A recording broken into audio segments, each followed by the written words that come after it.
আজ সকালে ভয়, ঢাকার ভূমিকম্পে কেঁপে উঠল কলকাতা। পুরো ঘটনা 1 মিনিটে। আজ সকাল 10টা 38 নাগাদ বাংলাদেশে 5.7 মাত্রার ভূমিকম্প অনুভূত হয়। কেন্দ্র ছিল ঢাকার কাছে। এর প্রভাব সরাসরি পড়ে কলকাতায়, উত্তর 24 পরগনা, নদিয়া ও হাওড়ায়।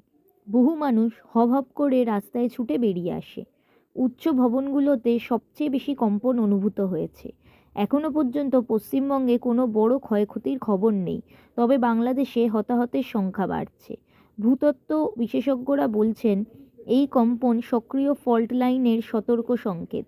ভবিষ্যতে আরও বড় কম্পন আসার আশঙ্কা আছে। এই সময়ের পরামর্শ: আতঙ্ক নয়, সতর্কতা। নিরাপদ জায়গায় থাকুন আর পুরনো ভবনগুলো এড়িয়ে চলুন। এরকমই আপডেট পেতে ফলো করুন। নিরাপদে থাকুন, সচেতন থাকুন।